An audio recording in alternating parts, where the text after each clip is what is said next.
Good afternoon. Great. Good afternoon, everyone.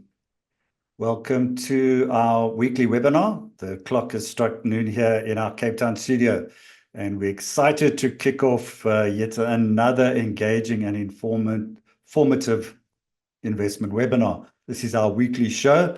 I'm Neil Peterson. I'm the founder and content-in-chief of Real Estate Investor, South Africa's leading independent platform for real estate content, education, and news since 2007.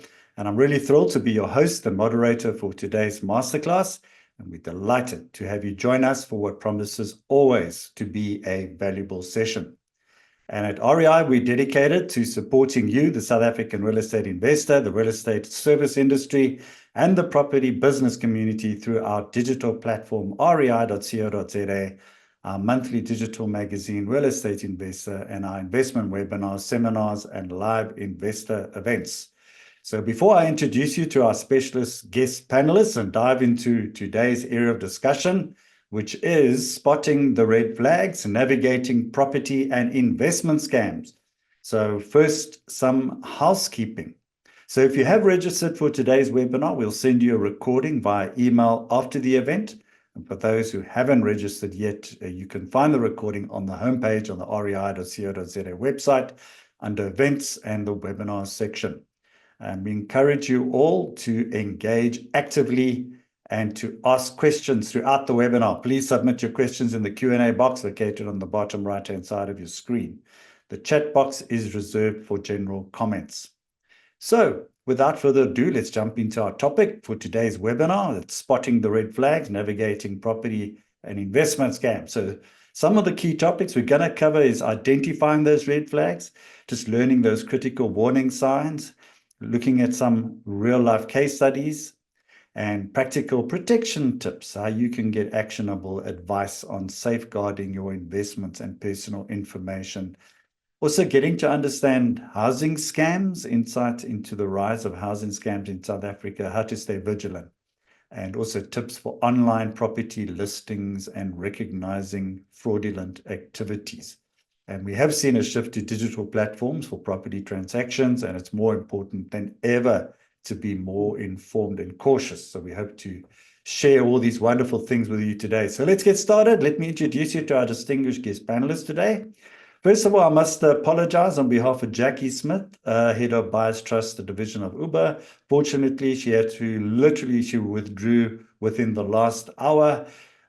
She was admitted to hospital. Just so you know, she is on her way to speedy recovery. I believe she is well. I wish her all the best and for a speedy recovery to Jackie. So first up, our live guest is Michelle Dickens from PayProp. It's a global property management software company, and she's the general manager of sales for Europe, Middle East, and Africa. Welcome, Michelle. We'd like to greet and introduce yourself to the audience. Thanks, Neil. It's really exciting to be here. It's really good to be here on behalf of PayProp. We are a property management system, but more importantly, we're a processing agent registered with the PPRA, which means we actually sit in the banking rails. And so protecting ourselves from fraudulent estate agents who mimic or imposter other estate agents, scamsters who imposter owning properties, and then transacting those finances, paying those deposits and paying those rents to people that don't actually exist. Neil is close to the PayProp heart. We want to protect the flow of funds, the financial transaction. Wonderful. That's great. It's great to hear. I mean, your number of transactions, I mean, it's what, over 100,000. I mean, where are you at now, just in terms of total rental? Neil, in South Africa, we're processing over 1.4 billion rands worth of rent on a monthly basis. Right. It's an enormous amount of money. We look after, absolutely, on behalf of estate agents, we're processing, you're right, in excess of 130,000 tenant transactions, rental transactions on a monthly basis. Wow, that's massive. Okay, so wonderful to have you here, Michelle. Always great to have you on the show, and we look forward to your expertise. Then we've got Meyer de Waal. He's a practicing attorney. He's of his own firm, and then he's also founder of a number of property companies in the property space, including And it's good to have a lawyer in the house. Welcome to you, Mayor. Thanks, Neil. Yes, my personal capacity as MDW Inc. Director, but we also have a website and services FLISP, or first-time buyer subsidy assistance, also deal with rent to buy. And then in a personal capacity as well, my wife runs a guest house, and there we've been scammed ourselves. So learned through the hard tricks of people doing everything to try to scam you. And we also see that with property transactions where we're going to discuss it a little bit later, where people are selling properties on what we call an affidavit, go to police office, and then they enter into agreement there, and they think that's a property transaction. It's not a person being scammed, but often they don't understand the process. So there's a lot of red flags out there and pitfalls and all that stuff. So love to discuss this today. Thank you very much. Absolutely, absolutely. And, it seems to be a trend that, I don't know, the crime is rising, but people are trying to find the loopholes, and, and it's something that we've got to put up these preventative measures. But most important is to educate everybody all the time, that they're up to speed. All right, so let's start off the discussion. Let's start off with you, Michelle. So maybe let's look at some of, what are the most common red flags that potential renters and buyers should look out for, in your experience when browsing online for property listings and on that aspect? Well, Neil, I thought what I'd do was I'd share personal experience. It's not totally related to property, but we'll get the picture. And that will help us to frame some of the red flags that you want to talk about. My late mom passed, and my dad took over the executor of her estate. And this is a man who has worked in banking his whole life. And when it was coming to the winding up of the estate, there was an email. There was an email coming from Bank A to Bank B. My dad sat in the middle. Please, can you pass Bank B the bank details from Bank A, and the estate will be made, the transfer of the estate will be made into Bank B. In between that, business email compromise, bank details were changed. My dad simply forwarded an email on from Bank A to Bank B. The bank details were changed. 3 days later, he contacted the bank to say, hey, haven't received that transfer. Bank A hasn't received the money. Turns out the bank details that were provided had been compromised in the middle of the email trail, and the entire estate was lost. Lost, Neil, lost. That's it. Those funds are gone. It was lost. And so this is coming from an individual who's worked in banking his entire life. And yet can easily happen to everyone. And the reason that I always like to share that story is people feel that it'll never happen to me, that I'm on a legitimate website, therefore I must be dealing with a legitimate supplier on the other side of that. So what are the red flags that we can look out for? Well, the first one is, if it seems too good to be true, it often is. So where the rent is such a good price, I must get onto it straight away. There's 10 other people looking to secure this property, and it's such a good price. Let me just do the transaction. So there's haste involved in the transaction. Often the scammers rely on the fact that we're not going to go and actually physically view the property. So we're doing a transaction with never actually having stepped foot inside the property. So we're relying on holiday lets is a big one, short-term holiday lets. Where people are migrating, so they're coming from a different province and they don't have access to go down and view the property before renting it, where the listing only has a cell phone number and you don't have a landline number to contact somebody, where you look like you're transacting with a business on a general open web portal. But when you go and you look a little deeper, the email address that you end up contracting with is a Gmail account. So it's not an actual physical business email. And of course, the number one is the bank account that you finally make payment into is not the business bank account. It often ends up being an individual person's bank account. So how do you protect yourself from all of that? Well, for me, there's a number of different layers along the way, but working on a well-reputable, established property portal is different to working on a less-known marketplace, for example. Dealing with an estate agent who is registered with the PPRA and you've got sight of their Fidelity Fund certificate, a work contact telephone number that you can get in touch with them. This is information freely available to the public on the PPRA's website. So who's registered, who's got a valid Fidelity Fund certificate, all estate agents need this. Making sure that when you're talking to someone via email, that you're not just looking at the email which is spoofing another real estate company, but you're actually looking at what is the email that sits behind it. And of course, where you're paying the money into, bank account verification. So prior to making the money, get an account verification letter and then do a bank account verification on your online banking before you release money out to make sure that actually you're paying to the account of the business who you expect to be transacting with. Wow, just what a story there, Michelle. I think it's commiserations on that one, because we would have thought there would have been some kind of proper solution, or there would have been a recourse of some thought. But we're going to open up, we're going to debate it more and more as we go along. So Mayor, what are you seeing? You're an attorney, so you're the legal guy there, and they're working through you. You see a lot of documents, an exceptional amount of, when you're doing conveyancing and all that kind of stuff, what are you seeing as the most common red flags that buyers must look out for? And also when on looking for online listings as well. Well, the online listings is obviously a difficult thing when you anybody can put up a picture of a fake listing on a website. And if I look at the rentals as well, we're looking at holiday rental, particularly as Michelle described as well, where you actually, it's almost like buying a new dog or a pet on the internet. They feed you with such lot of information that you become so attached to this holiday that you're going to enter into, or you're going to enjoy on a far destination, or you're going to property that you want to buy, and then they ask you to pay down a deposit to secure this. Again, as Michelle said, often don't be tempted for this fantastic opportunity because the prices are lower. If you're looking at to buy property and compare the price as well, is it because people are obviously trying to tempt you by luring you into this deal by this is the steal of your lifetime. Because their price is so low for a rental, for a purchase.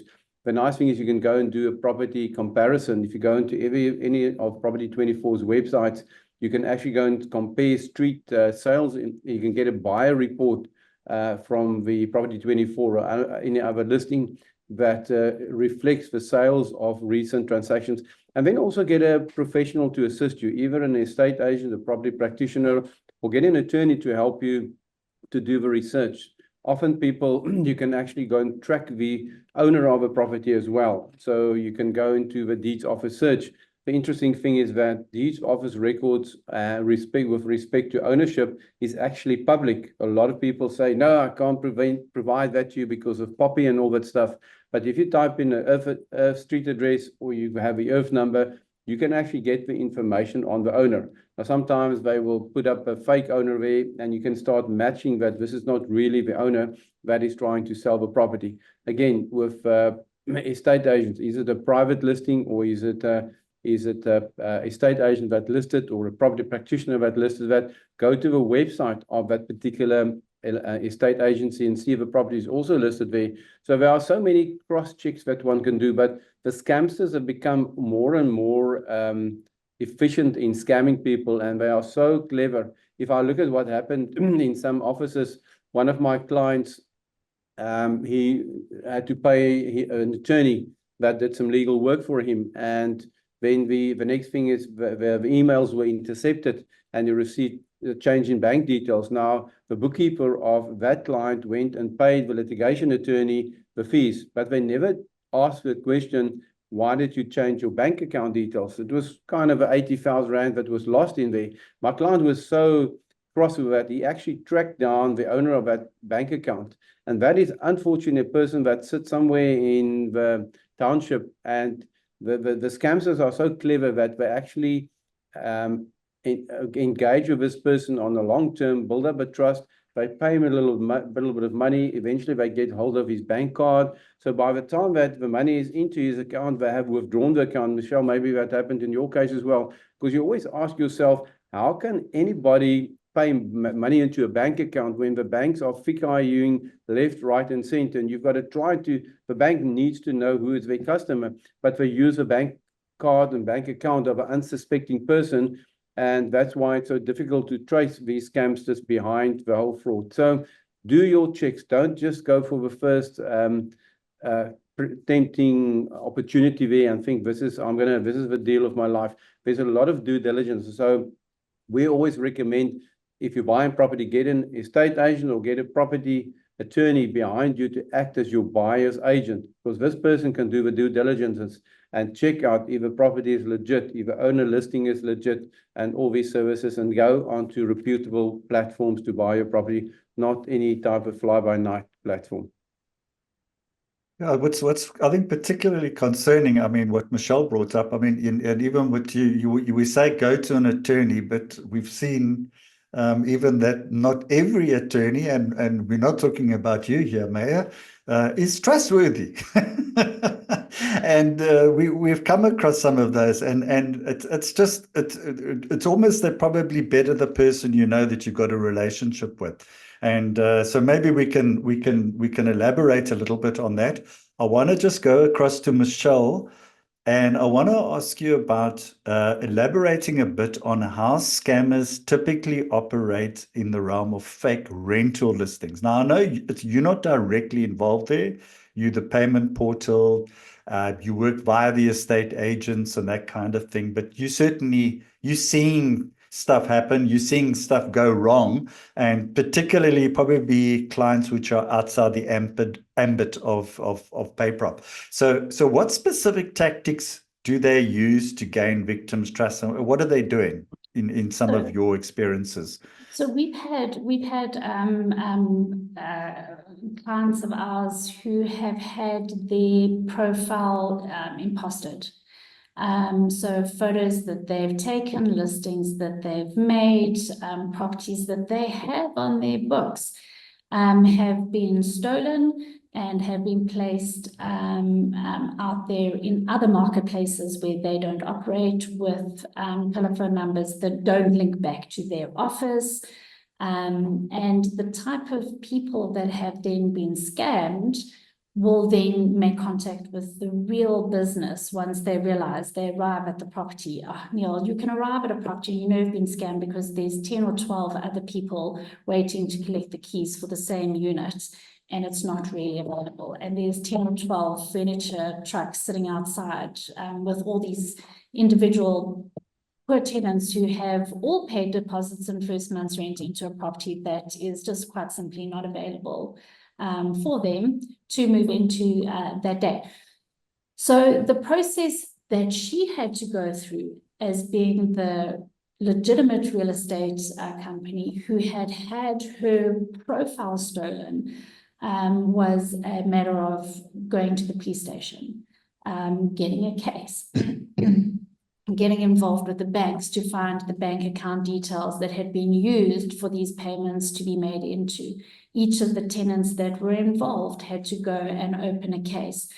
Money was paid from many different bank accounts. So each individual tenant who has been scammed would then make a case with their bank to open a case of fraud and alert the bank that money had been transferred out of their accounts into an account that was a fraudulent account. Once the money's gone, it's very difficult to get it back. So the reality is, how do you protect yourself before that transaction takes place? And for me, it's about protecting the flow of funds. Yes, you can see the house. Yes, it can seem like a good thing. Yes, you go through the processes of making the application. One of the things that's a legislative legal requirement from any estate agent is they must be FICA compliant in terms of the tenant, the landlord, the buyer, the seller that they're taking on. And part of that process is not as simple as you like the house, you put in an application, you pay your deposit, and you move in a month later. the estate agent that you are working with is going to need to see your proof of address, your proof of identity, the source of funds. They're going to be asking you a lot of questions in terms of, please supply us this documentation so that we can do our proper FICA due diligence on you before taking you on. So when companies are more interested in getting the deposit into the bank account, they're only interested in how can we get the cash out of you, and not the process about understanding who you are, which is a legal requirement on their perspective. Then you know that maybe the agent that I'm dealing with isn't quite as savvy as they need to be. That should be a red flag for you. Ultimately, it's about account verification. All banks allow you to do an account verification before you release the money. That simple step, I think, would save a lot of people a lot of heartache. Yeah. So hence the focus on being compliant. And I think also then aligned to that is also that people got to realize that they've got to operate with professionals who are compliant and who fulfill those compliances to avoid any of those problems going forward.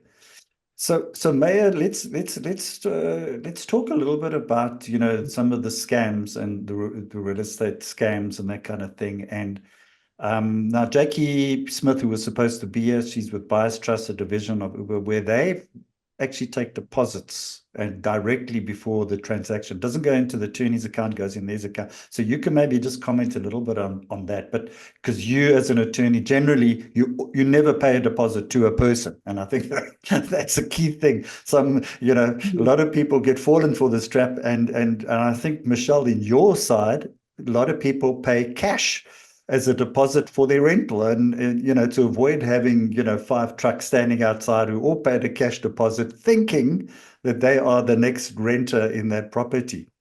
So Maya, just related to that, how can buyers protect themselves from phishing scams that target real estate transactions?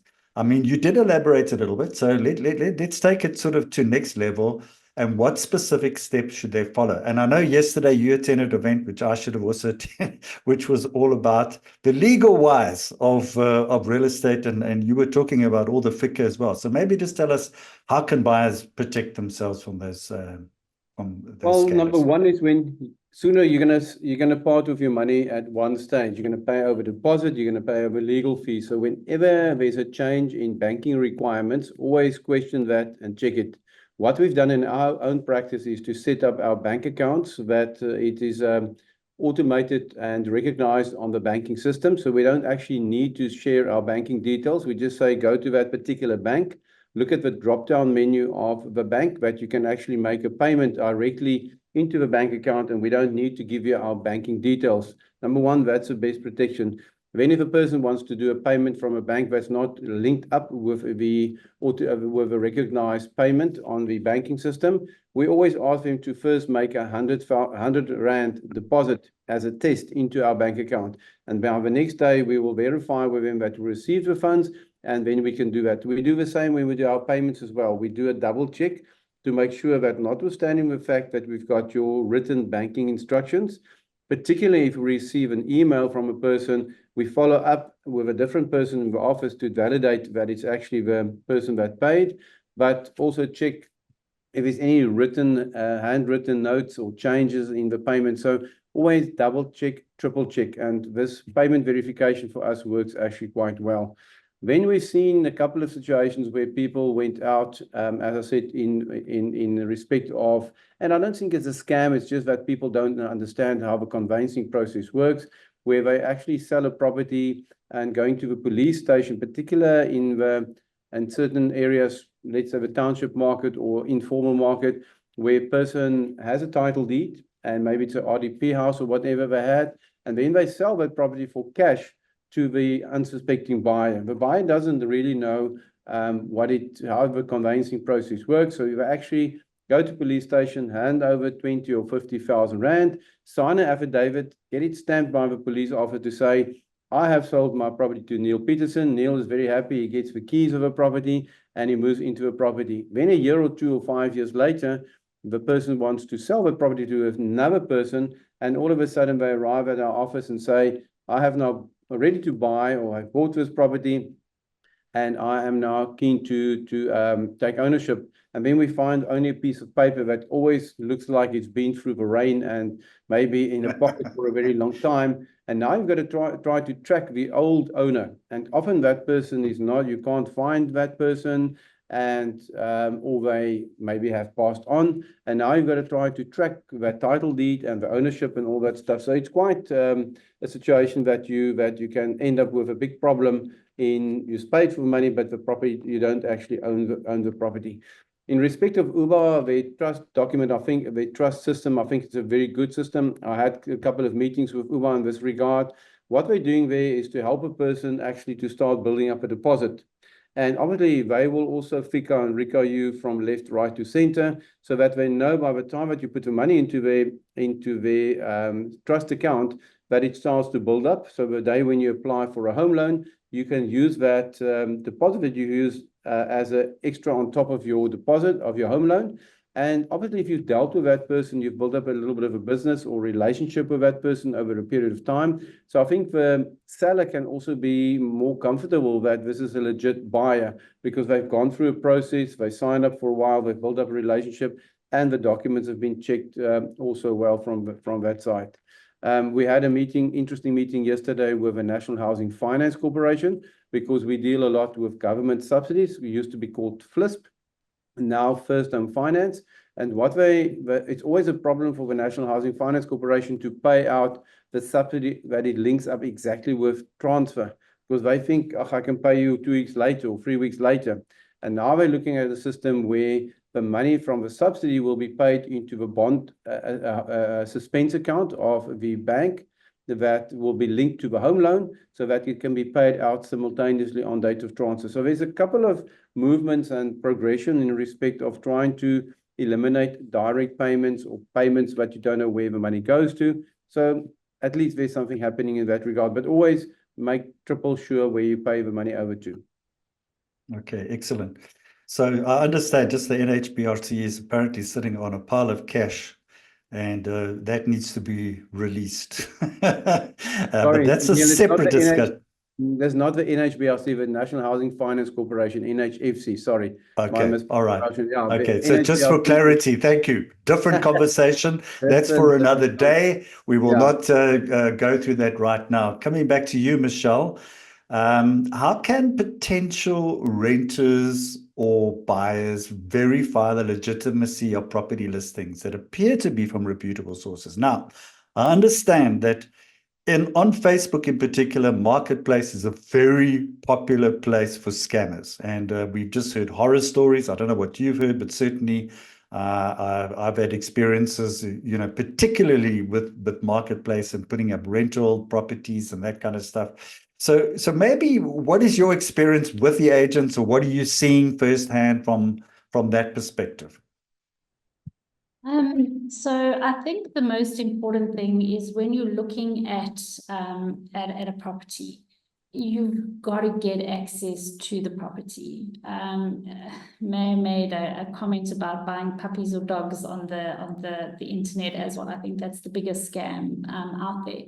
And doing a simple reverse search on a photograph, you're going to find your puppy's been around as a puppy for the last 10 years, probably. It's an emotional purchase. I think it's really important that anyone who's looking at a property gains access to the property that they intend on renting. Scamsters are often out there taking photos, taking photographs of legitimate properties that are available to rent and reposting them in an environment that is not as secure, say, as a Property 24, where you've got estate agents listing there. I think gaining access to the property is key. And if you're not available, someone in the area on your behalf who can go and gain access to the property and have a look at it and make sure that it is legitimately for rent, legitimately going to be available at the end of the month. And that you are dealing with someone who's prepared to meet you face to face. Often the scamsters just aren't prepared to meet you face to face. They're not prepared to take you to the actual property.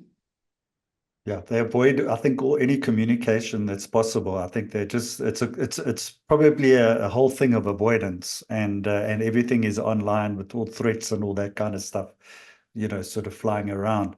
So, one of the questions I'd also have just related to that is, also there's risk also on both sides, also for the renter, as we've seen, they risk losing their money.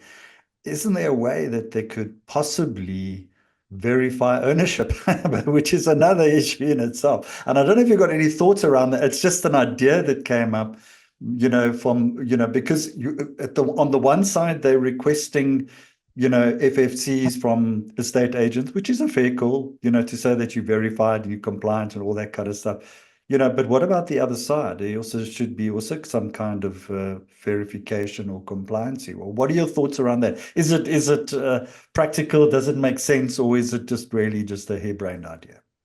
Well, I think, Neil, it's very much dependent on who you're renting from. So if you're renting from a legitimate agency, the goal is to make sure that you are communicating with the agency themselves. So who in the agency am I communicating with? Where are their offices? Where are they based? And can I get hold of someone else at the office? Can I get hold of an office number? Can I verify that I'm dealing with the actual agency and not someone who's impersonating or impostering the estate agency? And the best way of doing that is going through the PPRA website.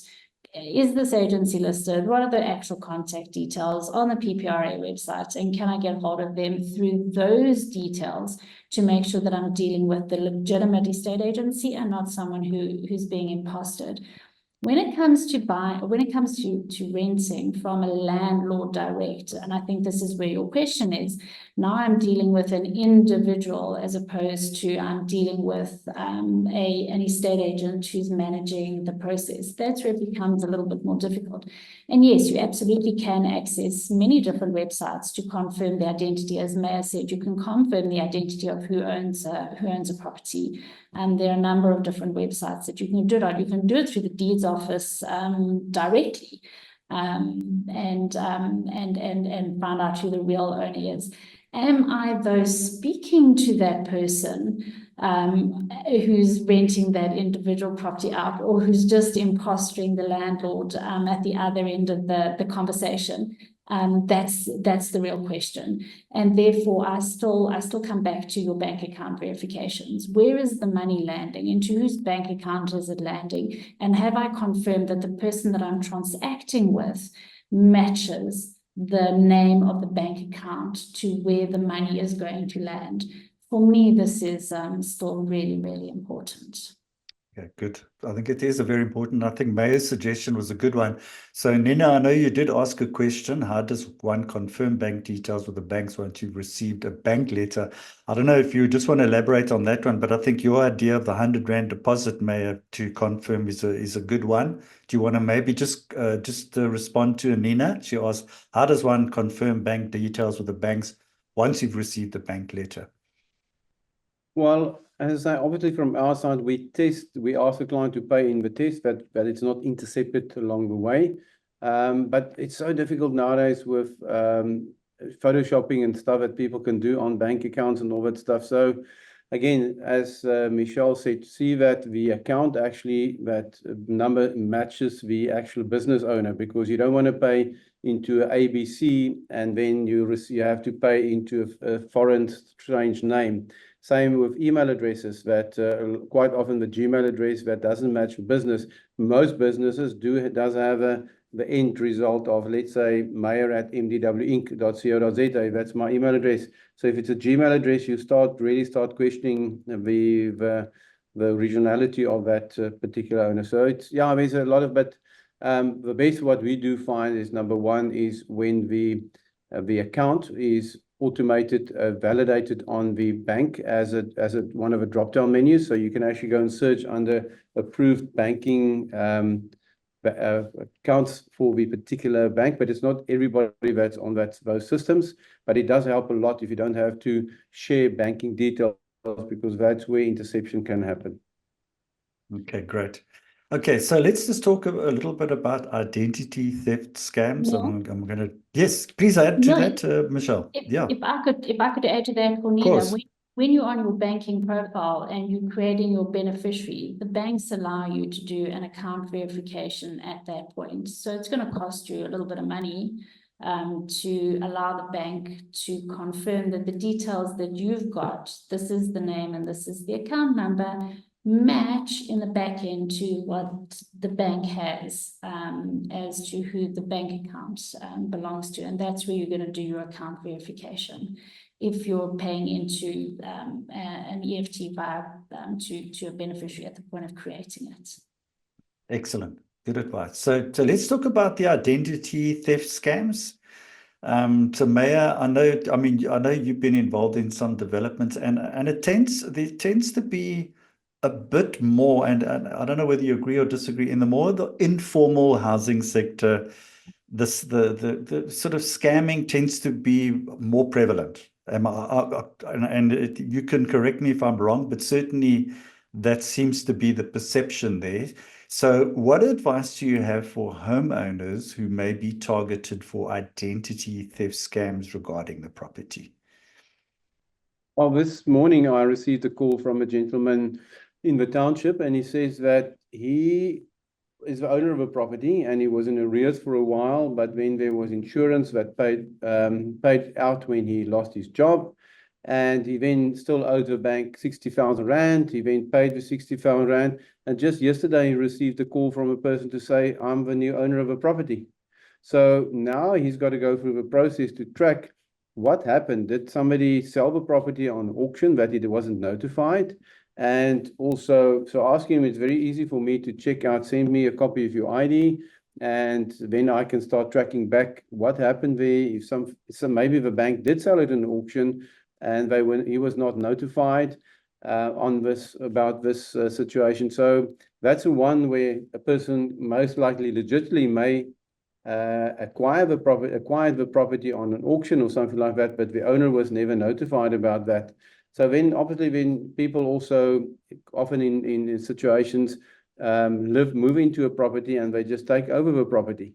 And then it's very difficult it's not a case of identity theft, it's more just moving into the property, and you can't get them out on that side. So there are so many unfortunate situations where people end up scamming the owner out of a property, and then it's very difficult to get that person out of a property once they're into the property.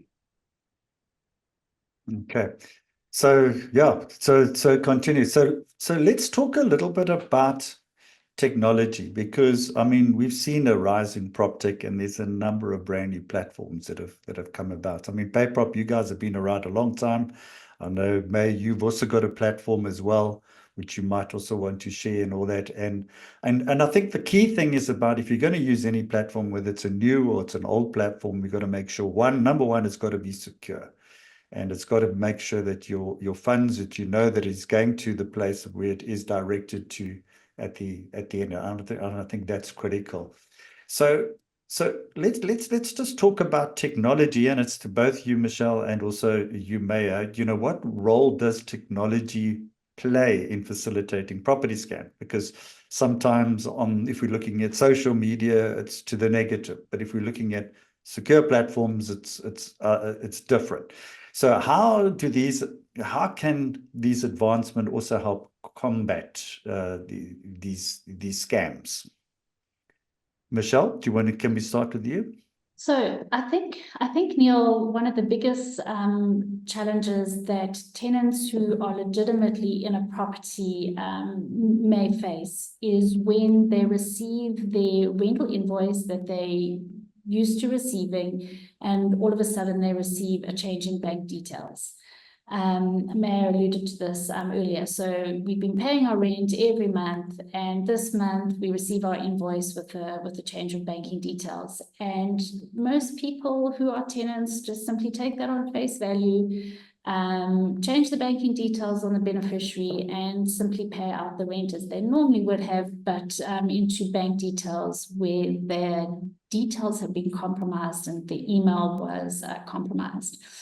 So my number one rule there is, and Mayor alluded to it earlier, if you receive an email with a change of banking details, always make a phone call, make sure that it was a legitimate email that you received, that the banking details legitimately have changed, talk them through on the phone, and then from the office, from a person at the office, not the person from whom you've received the email from. PayProp, from a technology perspective, puts in the hands of the tenant and the landlord, particularly in the tenant in this instance, a tenant portal. In other words, the emails for invoices and the payments to pay out from a rental perspective, instead of coming through your email, will come through your portal, which makes it a lot more difficult for business email compromise to take place. And the tenant will always receive their legitimate invoice via their portal, which they then have access to. So that kind of technology is there to protect the tenant in this instance. One, to make sure that communication channel is protected, because business email compromise is a reality. It's one of the biggest forms of malicious and scamming. Yeah. Absolutely. So Mayor, your thoughts around that? I recently attended a PayProp presentation. I was very impressed with their platform. Obviously, there you also get a dashboard for your landlord and your tenant. And I think if you can start transacting a lot more on a reliable and reputable app, then you know that there's no actually outside communication. So you can see your balances, you can actually pay and transact through that. So I think number one, that is it's really important if you have that service. From our side, what we've done on technology, we've partnered with Uber a long time ago, where we developed for them an online pre-qualification for a home buyer. And in that process, you actually first sign up with an email address, and then it sends you a message, and then you can actually put in your ID number. And then that ID number triggers then that it sends you a SMS as a OTP. And from that one-time password, that is linked to your mobile phone. So if it doesn't link up your ID number with your cell phone number, which is always RICAD and FICAD and all that stuff, then that doesn't match. So automatically it will flush out scamsters in that regard, because there's a double verification of ID, home affairs, and also your cell phone number. And once you're in that situation, then you actually receive a report on your credit score. Now, once you receive that, you can actually now get a legit credit score on the person, and that helps you to us also to then present this buyer that has been pre-qualified to a seller. So that's been the one, and the same happened with tenants, because there we rely on a TPN report that I think is very well known to everybody. And then we can also pull the TPN report that's linked everything with APIs. So a lot of technology has helped us a lot there to actually pre-screen, validate the buyers. So when you start engaging them, you've flushed out people that are trying to log in with different passwords or trying other methods and all that stuff. So it helped a lot to actually engage with buyers and make sure that they are legit from that side. So if you come around with an Uber or one of our pre-qualification certificates, you know that this person has gone through the washing machine and you've checked out a lot of the information. And the nice thing, it happened automatically that it linked up to Home Affairs and all the credit bureaus and cell phone numbers and all that stuff. So I think in that there's already a huge amount of comfort that you are dealing with a legit person there.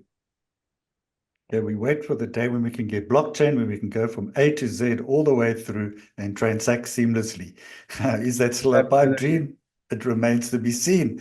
But let's just talk a little bit about, and in fact, Michelle mentioned case studies from the get-go, right up front, poof, which was obviously the handling of her parents' estate.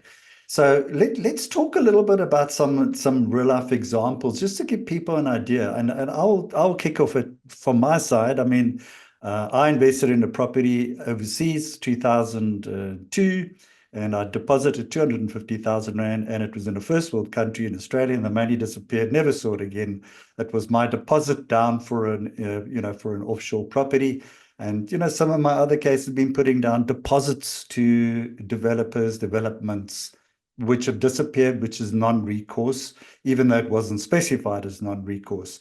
So, and that's also sort of a time back, not of recent, not recent sort of, so, laws and everything have changed subsequently to protect you.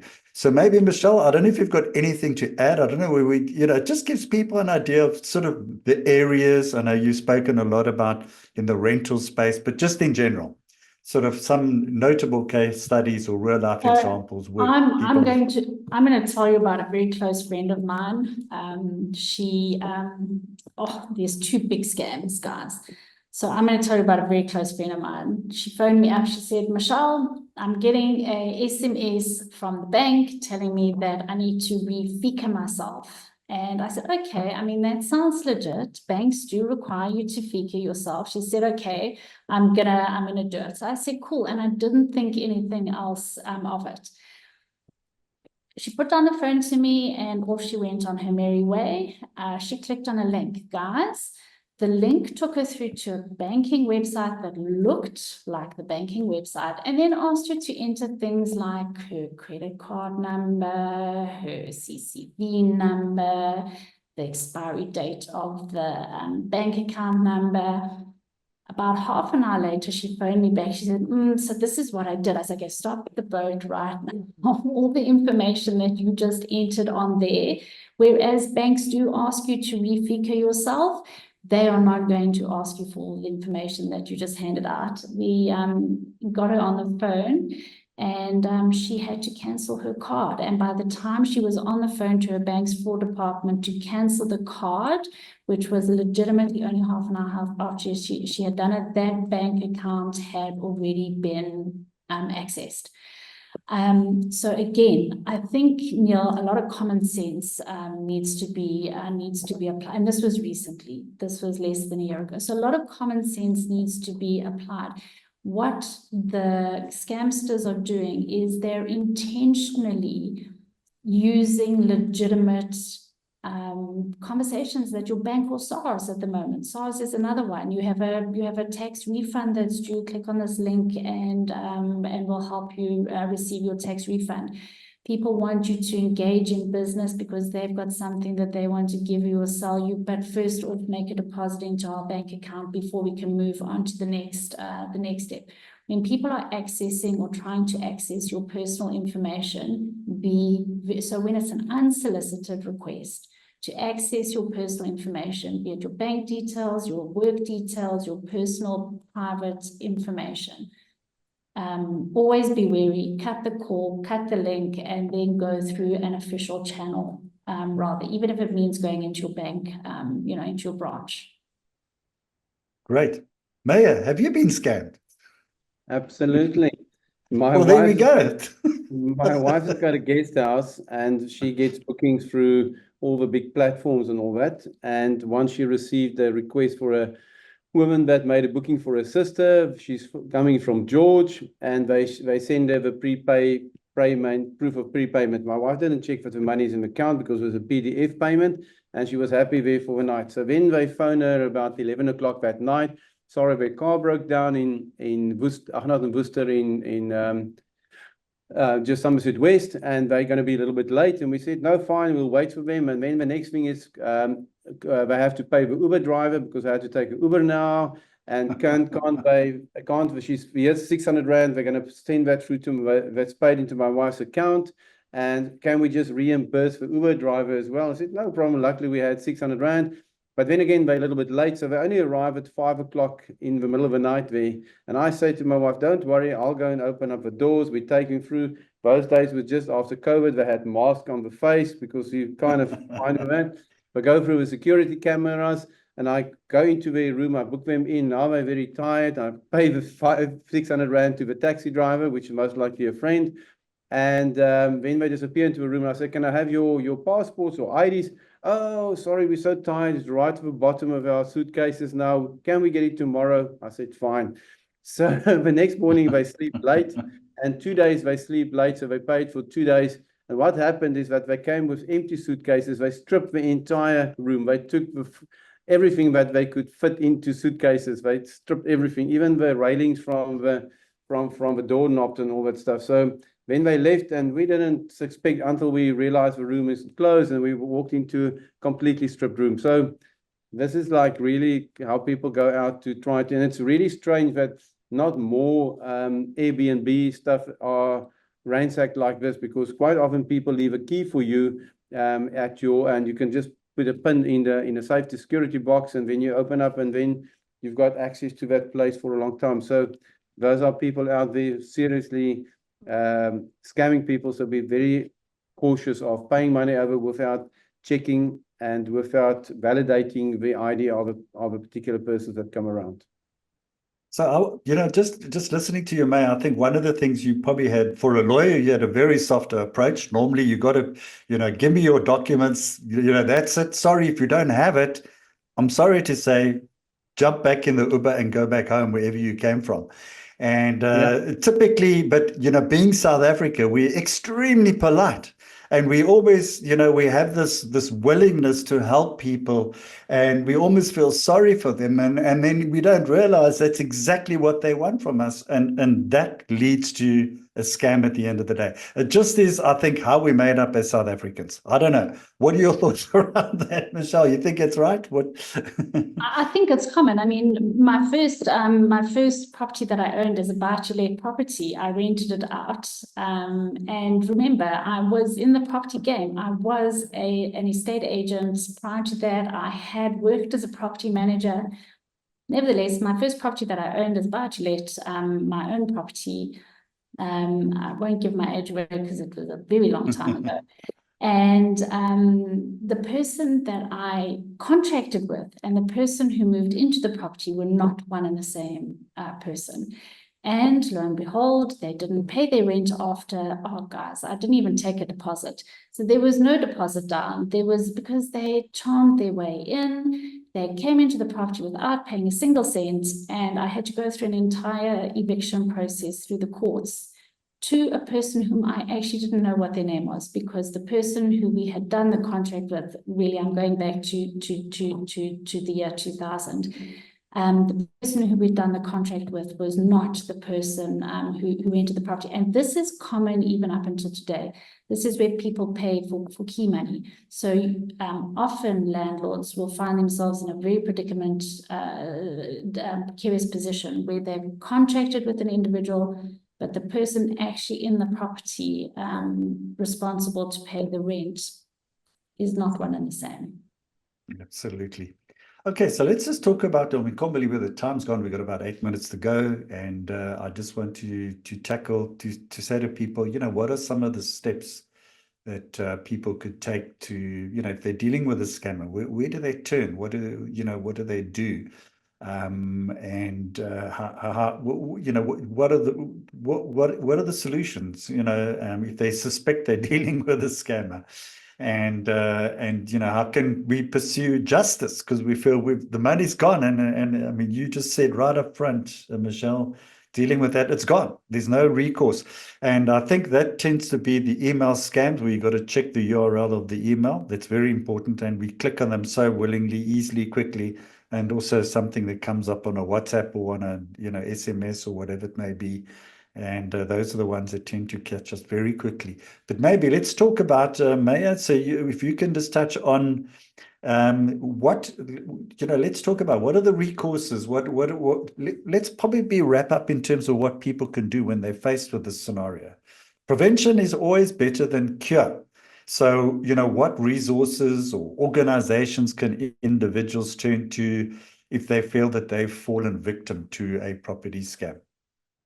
Neil, it's obviously South African Police Services to go and report that as a fraud, but it's difficult sometimes to find the people. And as Michelle also said, that you don't know are you dealing with the right person. It's been done a couple of times where a person goes out and rent a property and it's all looks clean, legit, they've got good credentials. But what they then do is those credentials are fake, number one. And the second thing is they just for a front person for putting 5 people into the apartment and they collect the rental. It's been done a couple of times with land invasion, where they actually invade the land and then they drop people there with buses and then they collect the rental. And that money, the rental goes actually into an attorney's trust account to build up a war chest. So the property landowner will actually start going to the police, start fighting, and the money of all the tenants goes into into a bank account of an attorney or somewhere, and then they've got money to write letters to keep you busy there. So there are so many scams out there. So if you are a landlord, try to get a decent deposit. Get a deposit that also covers your water and electricity, because person can live in the property and they can waste electricity and water, and you're out of that. So definitely the South African police. But the main thing is to do your checks in advance, because once a person is in your property, it's so difficult to get person out. I had a couple of times paid my tenants to actually move out rather than going the litigation route, because litigation is expensive. It takes a long time to actually get justice. And sometimes you don't even get justice because the court feels that this person's got some cause why they must live in your property. So always be careful, do those checks. And sometimes you've got to actually think practical as well and say, okay, here's 5 or 10,000 rand. I'm paying you. I'm actually helping you to pay down a deposit to move out to another property. And then that person didn't have a deposit and they didn't want to move out of a property. And that's why they're hanging around and staying in your property. So it's difficult, but be out, careful, look out for everything, and get professionals to assist you to do the due diligence on your tenant and or on the property before you actually enter into that. And your advice there, Michelle?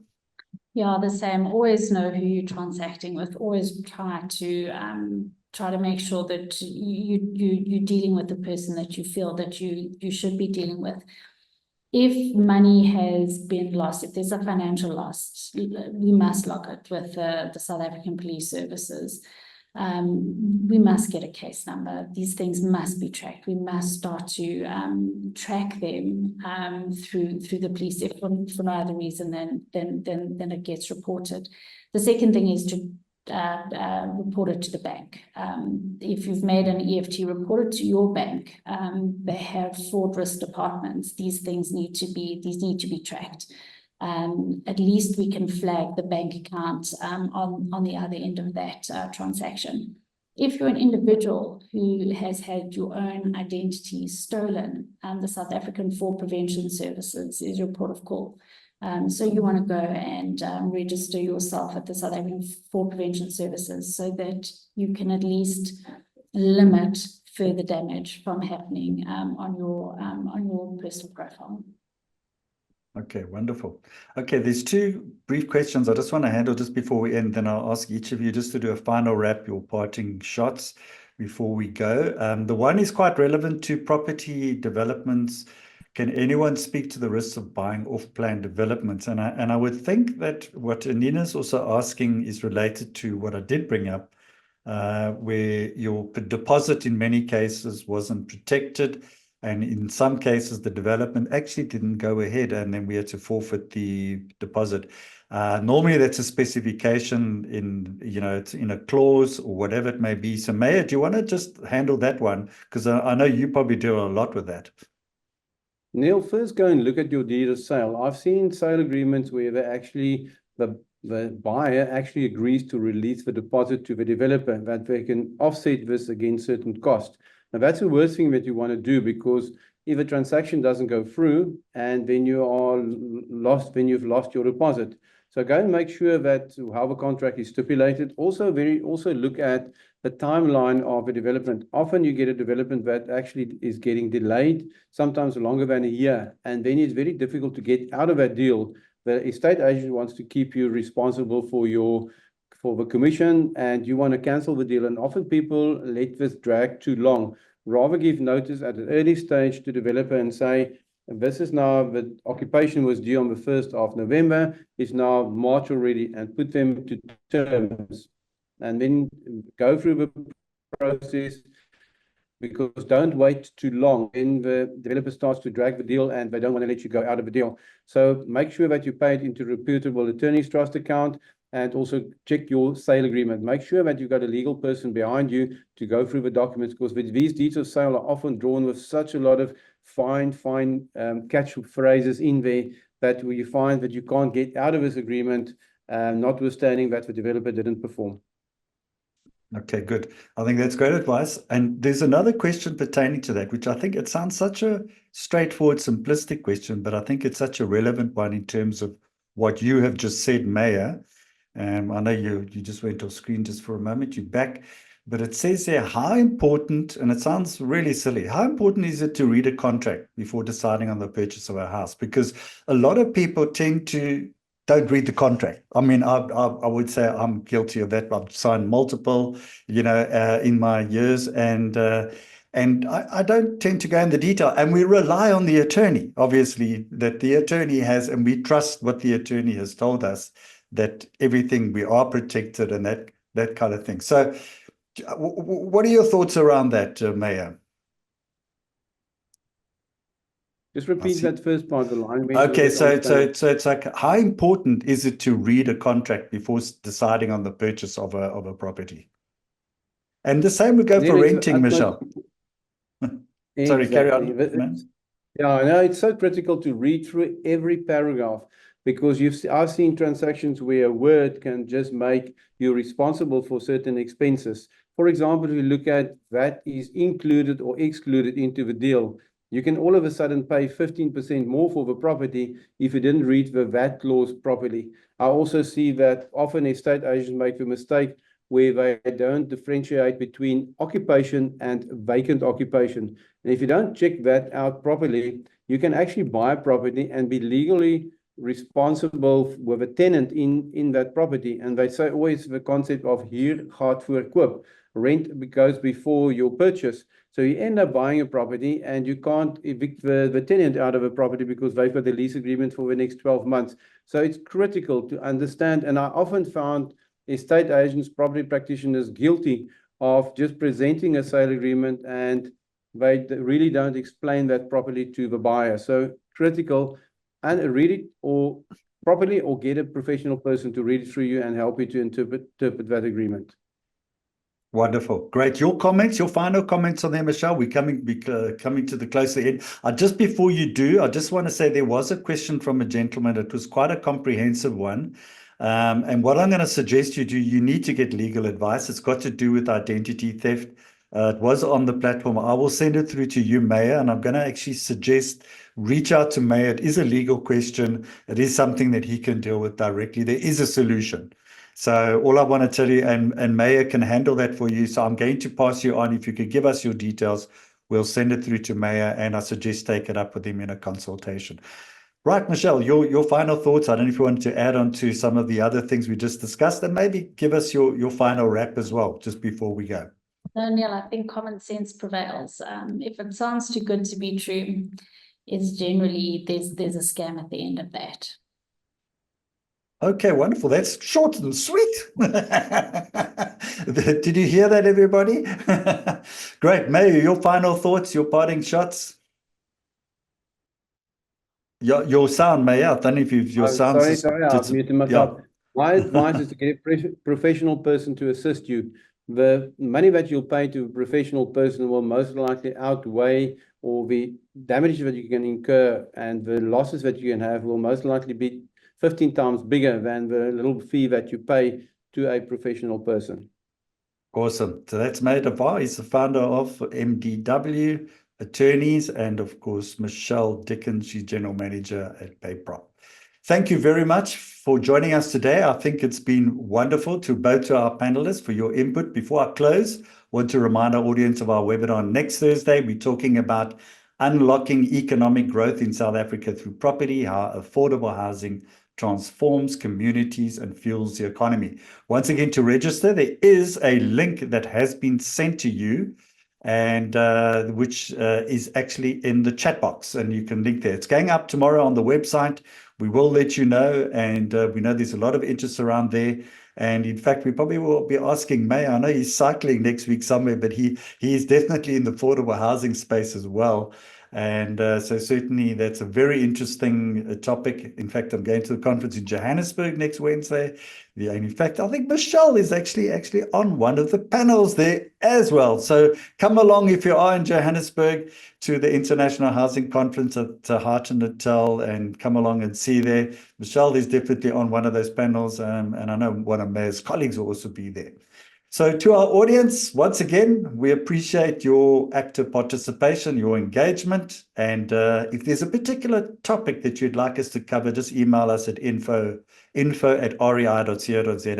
with a particular topic in mind, and we would definitely consider it going forward. We listen to you. We'd like to keep up to speed with all the latest stuff there. So we hope you've gained not only valuable knowledge that you act and shared on today. So for everybody, take care and goodbye until next Thursday. This is Neil Peterson along with Mayor Duval and Michelle